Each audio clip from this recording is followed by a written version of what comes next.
Assalamualaikum warahmatullahi wabarakatuh.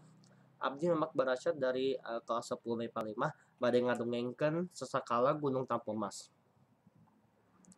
Kacaritakeun gunung gede anu aya di Sumedang ngaluarkeun sora pohara pikakeunana. Sorana ngaguruh. Tina puncakna kawar haseup campur lebu anu hurung.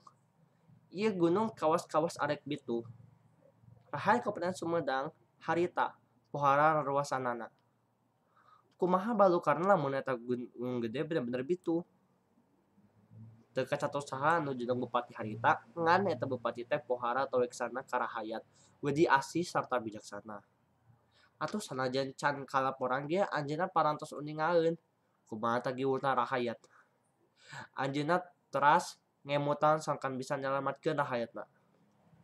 Ku panjurung kanyaah ka rahayat tea anjeunna teras jepi di hiji kamar.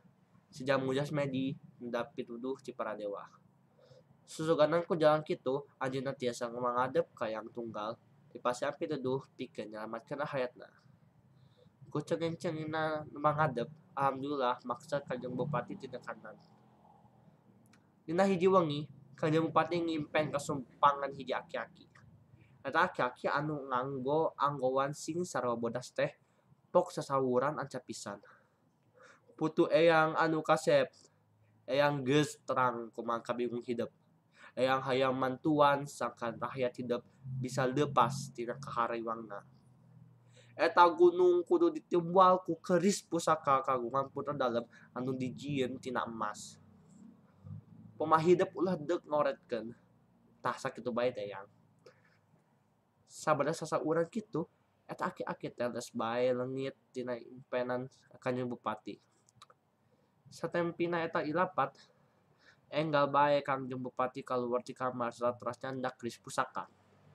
Enggal anjeunna angkat ka jugjug ka puncak gunung gede. Rurusuhan da sieun pitu manten. Najan rahayat anu keur bingung nyaksian Kanjeng Bupati angkat ka puncak gunung mah teu tegaan kantep. Bring bae naluturkeun. Sadugina ka puncak gunung gede, Kangjeng Bupati ieu talangke ngan lung bae eta keris teh dialungkeun kana kawanna. Rahayat anta dinaluturkeun teh ngan bati colohok da eta keris teh estu kageget pisan Kangjeng Bupati.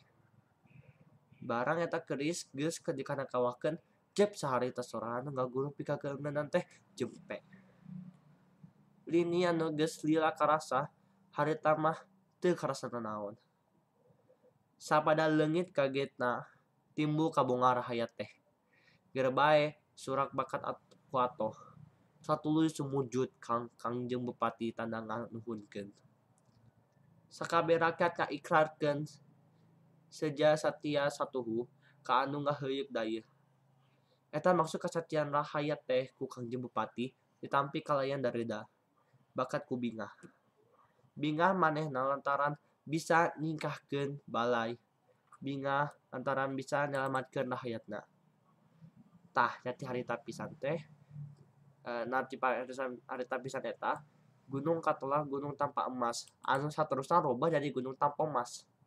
Ayeuna mah teu sieun malah mun pareng poe pere mah sok rajin dijarukjukan nepi ka puncakna. Sekian ti Abdi. Wassalamualaikum warahmatullahi wabarakatuh.